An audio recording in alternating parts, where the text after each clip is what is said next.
Welcome to the Great Detectives of Old Time Radio. From Boise, Idaho, this is your host, Adam Graham.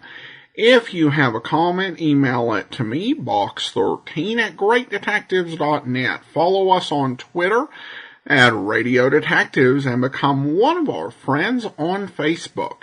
Facebook.com/Radio Detectives. Today's program is brought to you in part by the financial support of our listeners.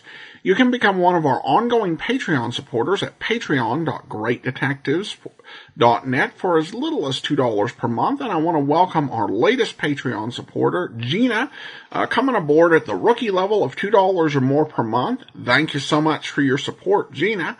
And you can also become one of our one-time supporters over at support.greatdetectives.net. Use the Zelle app to box13@greatdetectives.net or by mail to Adam Graham, P.O. Box 15913, 15913, Boise, Idaho 83715.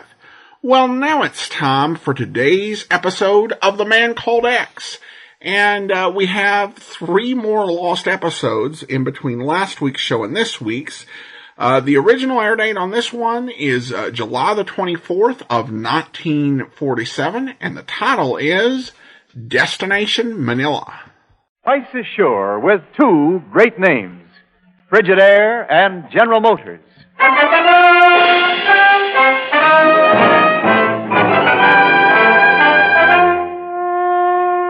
Frigidaire presents Herbert Marshall as the Man Called X.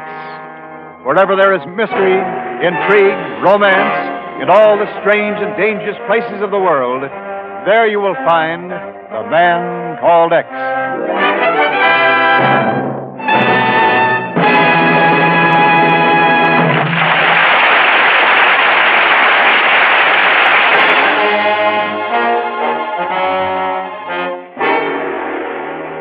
Now Frigidaire presents Herbert Marshall as Ken Thurston, the Man Called X. Well, you might as well sit down and take it easy, Ken. Unless the Bureau's called in on it, our hands are tied. Not a thing we can do. Yeah, I know, Chief. $2 million worth of radium. And somewhere between here and Manila, the stuff's going to be hijacked. I'm sure enough to bet on it. What time's the plane scheduled to leave, Ken? Around 5:30 this afternoon. It's a charter line, so they don't have any set schedule. And you say there'll be other passengers besides this Don Louis Roof? Sure, 3 or 4 already. The flight's wide open for anybody who wants to buy a ticket. They're not even using a private plane. Oh, you'd think anybody with enough ability to run the radium supply agency would have the intelligence to realize what a chance he's taking. Dr. Mosley, it's not his intelligence, Chief, it's his attitude. He feels we're unduly alarmed. Oh. Of course, his responsibility is finished as soon as he turns the stuff over to Don Louis here in New York. And Don Louis doesn't want any protection either, eh? Considers it an insult to suggest it. I suppose you told Mosley about Chief, I used every argument I could think of. I told him that in spite of his secrecy, the whole underworld knows about the shipment. That Mr. Coco, probably the smartest international crook in the world, is supposed to be here in New York right now, and for one reason, to swipe that radium. Mr. Coco. I told him. Oh, well, what's the use? I know how you feel, Ken, but unless they call us in, it's simply not our job. If this thing were a private deal, I'd say, all right, let them pay for their cockiness, but it isn't. This shipment's being donated to the clinic by public subscription, money kicked in by hundreds of citizens here as well as in the islands. They wanted to go where it'll do some good. And I hate to see people like that let down. Well, I can't see how we can... Pardon me. Hello? Oh, put him on. Yes, that's right. Uh-huh. Mm-hmm. Why, of course, we'll be glad to. Right, Ken Thurston. We'll take over immediately. Goodbye. What's up, Chief? That was Don Louis Roof, the man from the Commonwealth Clinic. Uh-huh. Somebody tried to tap his phone line at the hotel. Now he's plenty worried. Wait, you mean? That's right, Ken. He's yelling for help. Good. That's all we need, Chief. We're in it.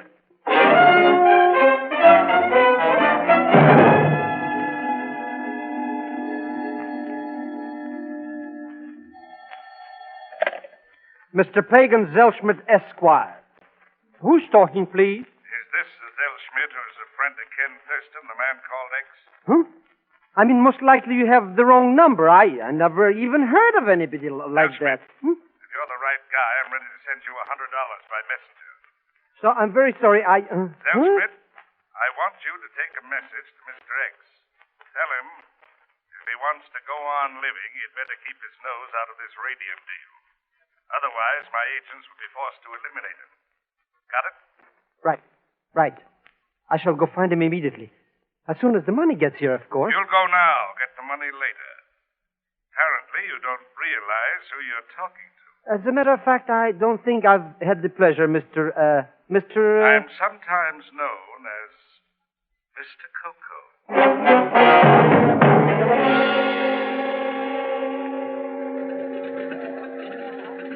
But this fellow is a very dangerous character, Mr. Thurston. If we get to this plane, maybe he's going to bump you off. Then what? In that case, Pagan, you'll have to carry on by yourself. Well, I would be only too glad. Huh? I'm not going. As a matter of fact, I just this minute remembered an appointment or something. It's probably that $100. You'll be in seat 5, Pagan. I've already bought your ticket. But... Pagan, you wouldn't let a close friend go into danger by himself now, would you? No, wouldn't I? Mr. Thurston, I only came to warn you. This Mr. Coco is not only a criminal crook, but he's also a very tough cookie. And he means business. Then if he gets us, we'll go together. Friends to the last. Oh, don't say such I things. beg your pardon, gentlemen. Huh? Since we seem to be fellow passengers, permit me to introduce myself. I am the Baron Irving von Wolf, at your service. Hi, Baron. My name's Ken Thurston. This is Mr. Zellschmidt. Gentlemen, I wonder if either of you knows the reason for this delay. We should have departed 3 minutes ago. I believe they're waiting for another passenger, Senor Ruff from Manilla. Highly inconsiderate of him. We should have been here on time. You seem to be in a pretty big hurry to get to San Francisco. Are you going on business? Oh, not at all. I do not engage in business, Mr. Thurston. I find the income from my baronial estate quite adequate. You're lucky. Oh, you say. We're being honored. Here comes the princess. Princess, friend of yours? Oh, I met her a few minutes ago. Found her most charming. Yeah, you can tell that from here. Pardon me, Baron Wolf. Do you know why we are being held up? Oh, there's another passenger, so Mr. Thurston tells me. Princess Katushka, allow me to present Mr. Ken Thurston and you do? Mr. Zellschmidt. I am honored. You going on this plane, too? I am, at any rate. Mr. Zellschmidt isn't quite sure yet. Never any question. Oh, Princess. Along with Senor Ruff, then, we seem to be the passenger list. Is that right? Oh, there's one man already on board. I'm told his name is David. He's been asleep in his seat ever since he got there. He snores most dreadfully. Well, I think I'll go on board. I will come with you, if I may. I hope we see a lot more of each other, Mr. Thurston, during the trip. Oh, yes, I'm sure of it. Then for the present, au revoir.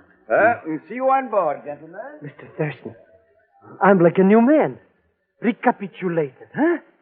What a luscious little chipmunk. Chipmunk, eh? It could be. At any rate, she's probably not the Princess Katushka. You mean she's only pretending to...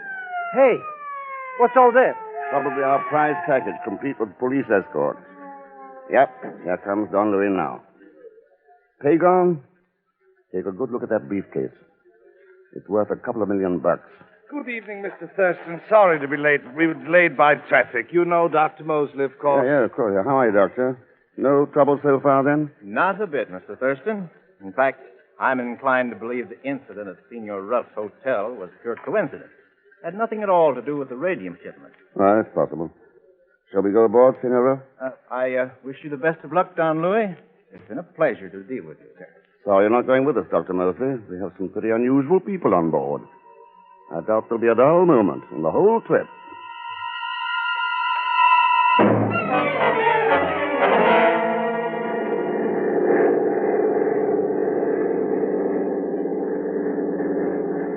Mr. Thurston, looks like we're going to land. What is this place anyway? Kansas City, Pagan. Probably stopping for gas and a quick check-over. Did you say Kansas City, Mr. Thurston? That's right, Princess. Yes, quite a cattle industry here, I understand. You interested in cattle, Baron? Only in a general way, Mr. Thurston. I have a large number on my estate, you know. Mm-hmm. Which reminds me, maybe I could get a hamburger here someplace if I had some money, of course. No question about it, Pagan. If you had some money, of course. Oh, well, doesn't matter. After all, I did have something to eat yesterday. Small crust of dry bread, as I remember. Or was it the day before yesterday? All right, here. Buy yourself a sack full of hamburgers. And while you're at it, send this wire to the chief. Mr. Thurston, I'm stricken with gratitude. I shall do it immediately. Well, wait till we land. Huh? Oh, yes, of course.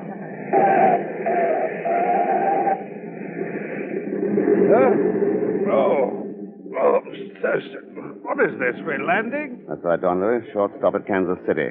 You had quite a sleep. Well, you may consider that an indication of my confidence in you, Mr. Thurston. I felt most secure. Thanks. That's more than I feel. Something's happened? Not a thing. That's what bothers me. Well, they seem to have arrived. Part of the trip's over, at any rate. I hope you're not too disappointed at the lack of trouble so far, Mr. Thurston. Not disappointed. Only surprised. This is Kansas City. We'll be here about an hour, so you'll have plenty of time to get out and walk around. What's the trouble, pilot? How come an hour? I'm only the co-pilot, mister. The home office radioed to us to wait here for another passenger, coming in on the commercial liner from New York. Oh? Yeah, wait. Aren't you Pete Colon? Yeah. You read the newspapers, too, huh? Well, you did get quite a lot of publicity. Why not, when an heiress makes the kind of claim she did? Said I married her for her money, threatened her life, had homicidal tendencies and a criminal mind. Who wouldn't get publicity? Yeah, I guess you got something there. Well, Don Louis, like to get out, take a walk? Yes, an excellent idea. Maybe somebody ought to wake up Mr. Davis. Might want a hamburger or something. It's amazing. Except for the little time at Cleveland, the man has slept through this entire trip. Well, perhaps I'd better tell me we've landed. Mr. Davis. Remarkable accomplishment, being able to sleep that soundly. Good heavens. What is it? That isn't asleep. He's dead.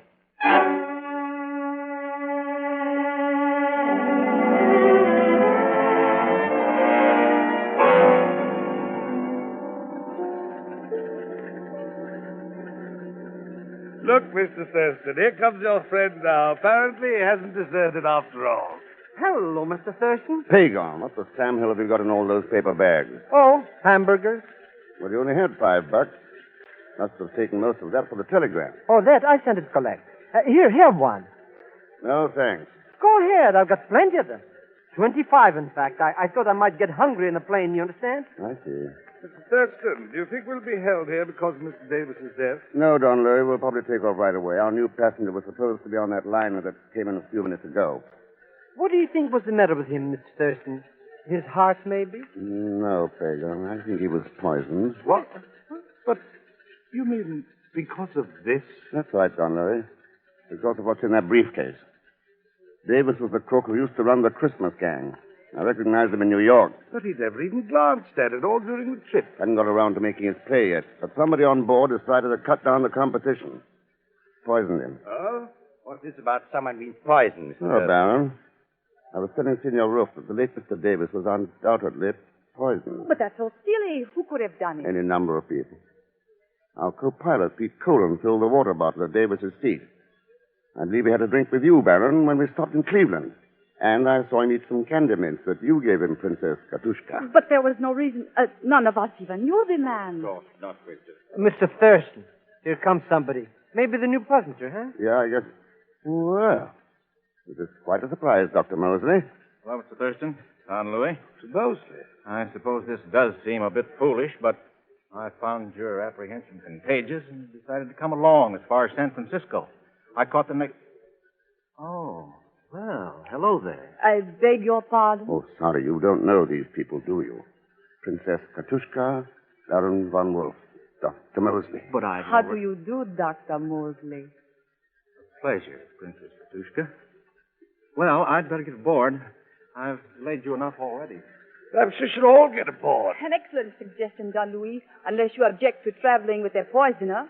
That's according to Mr. Thurston's theory, of course. Matter of fact, Princess Katushka, I've got more than one theory. Really?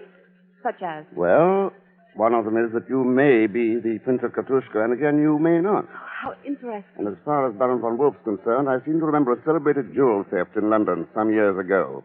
The defendant used that name. A remarkable coincidence, sir. However, we do seem to have a certain advantage over you, Mr. Thurston. How's that? Because I am quite sure that all of us are aware of your real identity, Mr. Coco.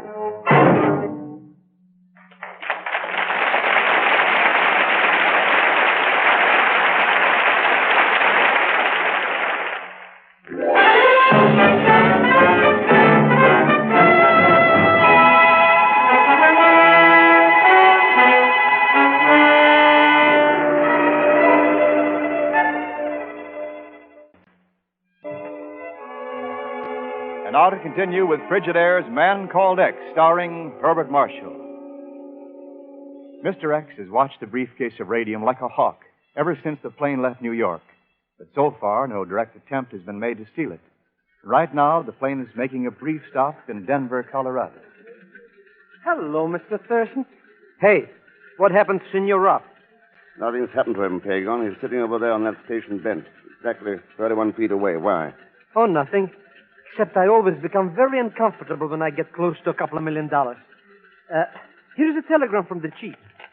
How do you know who it's from? I'm very glad you mentioned that, Mr. X. You see, it's the humidity. The envelope came unstuck. Let's see. Keep an eye on Don Louis for a second. Height about 5 feet 6, age 37, dark complexion, black curly hair. Teeth, no visible fillings. Weighs somewhere near Mr. 140 Thurston, pounds. there is nobody on board like that. Yeah, so I've noticed. Look, somebody's talking to Don Louis. Yeah, Dr. Mosley. Now he's picking up the briefcase and setting it down again. What is he trying to do anyhow? Hard to tell, Pagan. Attention, all passengers from charter plane to San Francisco, please come aboard. Come on, Pagan. Charter plane Oh, maybe I should have stayed in New York. Only when I saw that princess, what's her name, how could I know she was only a cold fish? Cold fish? Oh, no, I wouldn't say that.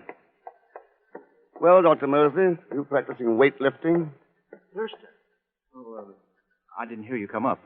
I was just telling Don Louis here, this briefcase must get pretty heavy. All the lead shielding in it, you know.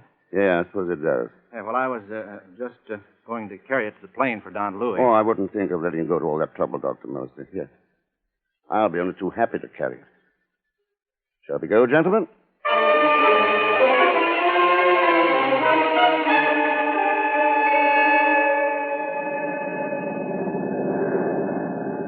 Where do you think we're now, Mr. Thurston? I don't know exactly, Pagon. We're out of the Rockies.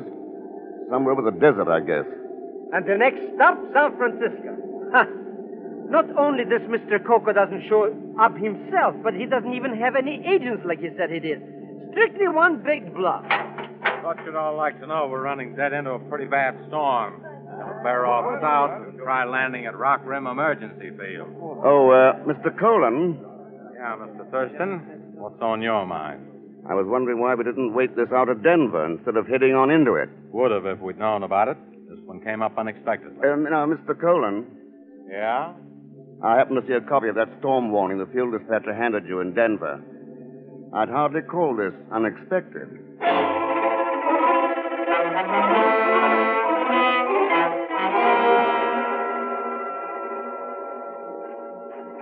Good heavens! You can't see anything in this dust. We'll get lost. We better stop. The building's over this way. Oh, If I know anything about the desert, there'll be a rain behind this wind. oh. It's a very good thing I bought those hamburgers in Kansas City. Ha! 14 left. Maybe I can make a little profit on it. Here, over this way. Here's the door to the field office. Ah, detestable climate, I must say. Nothing like it on your estate, Baron. There's shelter, at least. That's a relief. Hurry up, everybody inside. I want to keep this sand out. Oh, well. Isn't there anyone here? Place seems deserted. Yeah, it does. Hello, a note from the attendant here on the desk. Yeah. In event of any plane being forced down here, entire facilities are at the disposal of the personnel. I intend to be gone 3 days, servicing flight beacons on the mountain range at the west. There seem to be bunk rooms of some sort along the hall back here. Probably living quarters in the rear, there usually are. Uh-oh, the phone's dead. Oh, there's a rather nice lounge. Well, whatever it is, it looks like it's ours for the night. We're stuck here until morning at least. 8 people and $2 million. This might turn out to be quite a night. Oh, would anybody like to buy a nice hamburger? Only 75 cents.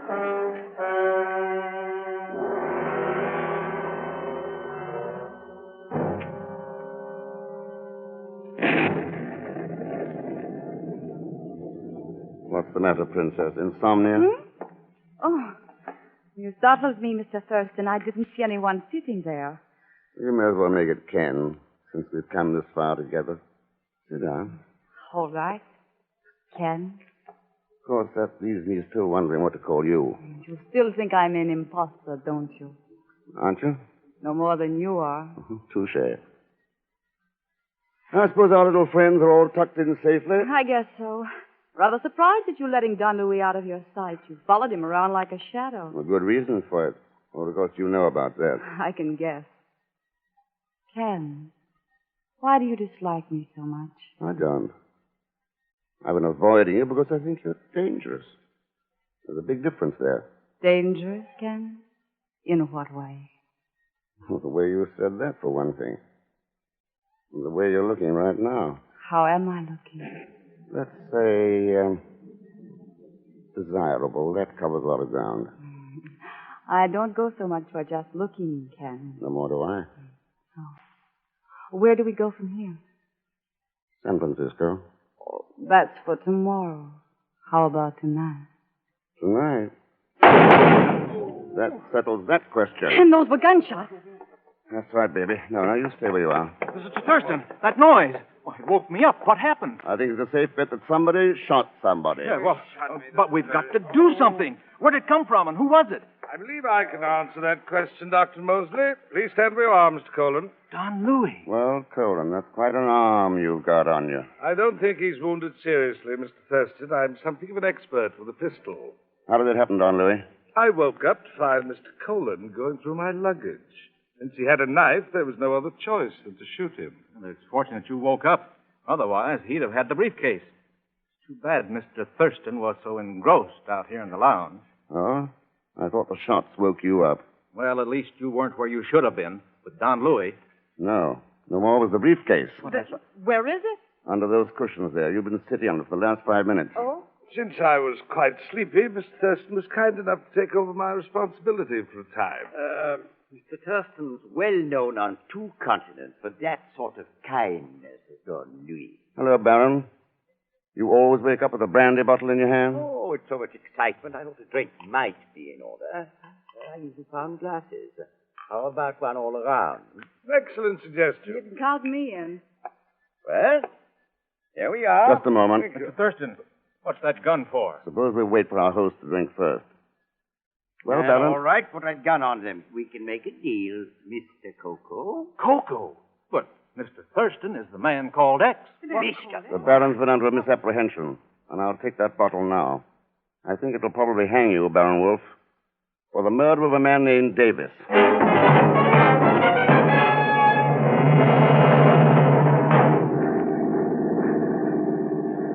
But, Mr. Thurston, think of the humiliation for the honorable name of Zelschmidt. Traveling up here with all these bad characters, and your gun pointed at my back. Why can't I sit with you and Don Louis? Pagon, for all I know, you may be one of Mr. Coco's agents. Mr. X, I swear by the father of my father skip it. Anyway, you're a petty profiteer. 75 cents for a stale hamburger. Stay right where you are.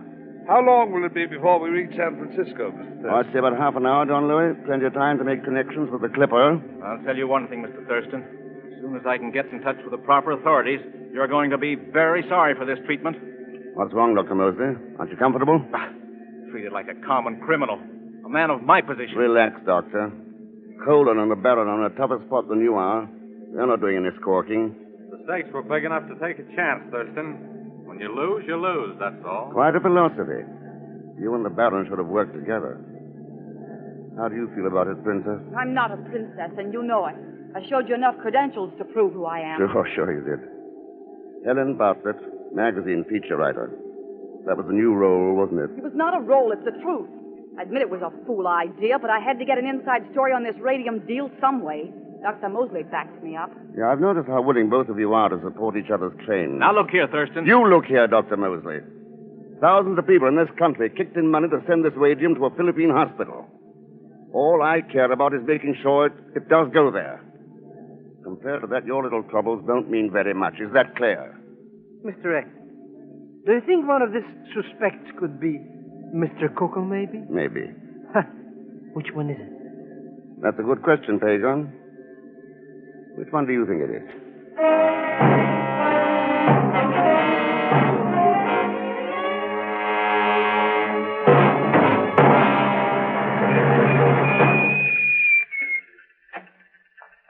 Well, that looks familiar. You mean the clipper, Don Louis? No, the wharf there. That's where I first landed, coming over from Manilla. Well, I guess we may as well see you aboard. And you ought to have a pretty quiet trip from here on. Well, at any rate, Mr. Thurston, it's quite a relief to be vindicated finally and see the proper criminals put into custody. Yeah, it's been quite an experience. From a dangerous femme fatale to a suspect to a bona fide magazine writer all overnight. Helen, you'd be dangerous anyway. But you still show me San Francisco tonight in spite of it. Won't you, Ken? Well, here we are, Mr. Thurston. Yeah. Nice view across the bay. Yes, it is indeed. Now I may as well take the briefcase. Mr. Thurston, neither I nor my people can ever thank you enough for your protection on the trip from New York. That's very generous of you, Don Louis. As I said before, my one interest in this affair is to make sure the radium gets to its destination. Those customs guards there, they have the same idea. What? Why, those rifles are pointing at us. Oh, no, not us. Every one of those rifles is pointed straight at you, Mr. Coco. Huh? I seem to have underrated you, Mr. Thurston. How did you find out? Your gun first, please. Thanks. Well, it was your top coat. You threw it across the seat in the plane, and I happened to notice the label. Gonzalez, the tailor, Manilla. But Don Louis was from Manila. Around it was a line of tiny pinpricks, where another label had been ripped out. So I wired the chief for a description of the real Don Louis roof. You didn't fit it, Mr. Coco. But, Mr. Thurston, I dealt entirely with this man. He presented all the necessary credentials. What happened to the real Don Louis? Well, Mr. Coco, any answer there? We'll find him all right. And when we do, I think we'll find a few bullets fired from this gun. And that ought to make a pretty tight case. Now that I come to think of it, Mr. Thurston, I thought this fellow's voice sounded familiar. Yeah, he's the one who called me on the phone. Pagan, have another hamburger. Well, I don't mind if... Huh? Well... Yes, they're all such fools, Ken. They never see it before it's too late. Helen, any man's a fool when he sets himself against humanity. That's the real man without a country. If such there be, go mark him well. For him no music's raptures swell. As a fool he lives and blindly dies, finding death his only prize. The beautiful sunset there beyond the Golden Gate, except for one dark shadow from that rock on the right. Mr. Coco, that's the rock they'd call Alcatraz.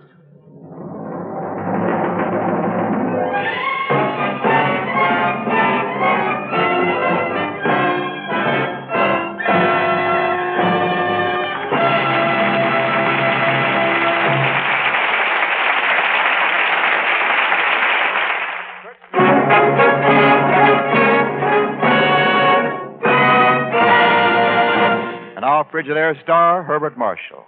Thanks for being with us. Next week, our story is called Run, Thief, Run. And rightly so, because there's plenty of action and suspense in it. As usual, there'll be Leon Belasco along with Pagon Zellschmidt. So join us, won't you, when next I return as the man called X. Good night.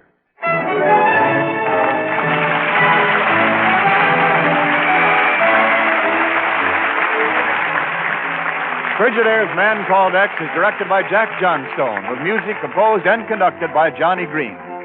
Tonight's story was written by Les Crutchfield.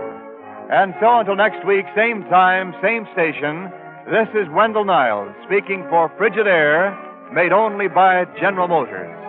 All characters and incidents used are fictitious, and any resemblance to actual persons or incidents is purely coincidental. Remember, every Thursday, For the best in entertainment, tune in and stay tuned in to CBS, the biggest show in town. CBS, the Columbia Broadcasting System.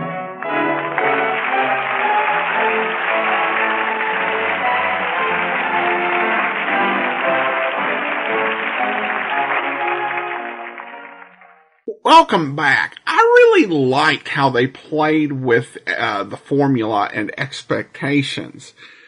Because we were towards that midpoint where somebody always announces that Mr. Thurston is the man called X, and the person instead accuses him of being another anonymous character, Mr. Coco, who is, of course, the villain.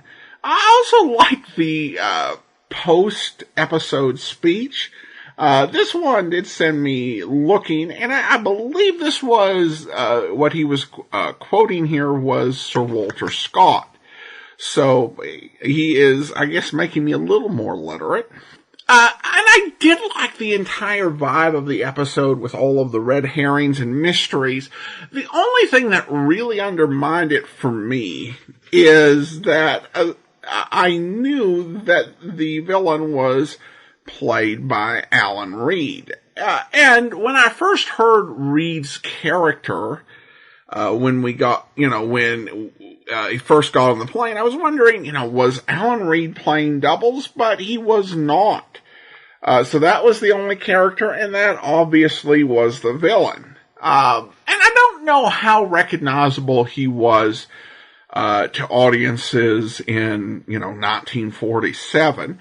Although he had, achieved some radio stardom with his role in Allen's Alley, during the war, and so he wasn't an unknown. And I do think it's a very distinctive voice. If you're going to, particularly in a radio drama, where where the voice is essentially all you have to listen to, it seems to me that you should, at the very least, muffle the voice. Or do something to disguise it. Or at least cast actors with similar voices so that it's not so easy to identify who the villain is.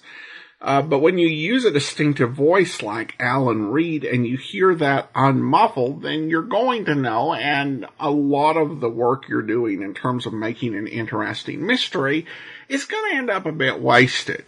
But still, I thought that when I was able to ignore that, the episode definitely worked fine. All right, listener comments and feedback now. And we have this from Doc Corbin.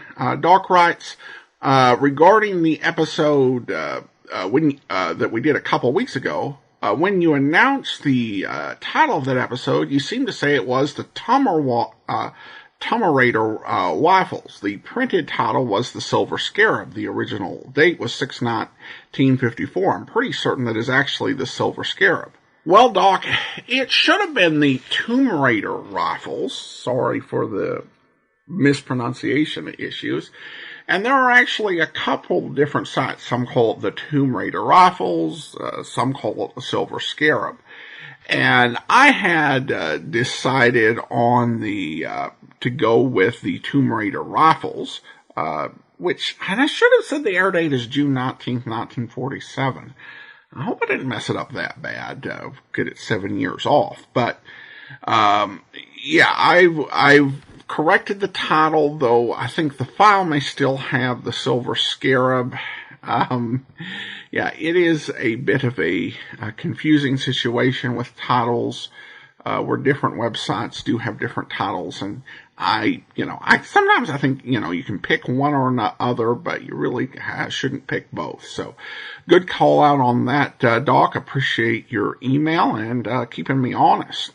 All right, well, I want to go ahead and thank our Patreon supporter of the day. Thank you to Kevin. Kevin's been one of our Patreon supporters since March of 2019, currently supporting us at the Detective Sergeant level of $7.14 or more per month. Thank you so much for your support. And that will do it for now. Join us back here tomorrow for Mystery is My Hobby, And then next Tuesday, we'll be jumping back into the airmail mystery. And then next Wednesday, another episode of The Man Called X. In the meantime, send your comment to box13@greatdetectives.net. Follow us on Twitter at Radio Detectives. And become one of our friends on Facebook, facebook.com/Radio Detectives. From Boise, Idaho, this is your host, Adam Graham, signing off.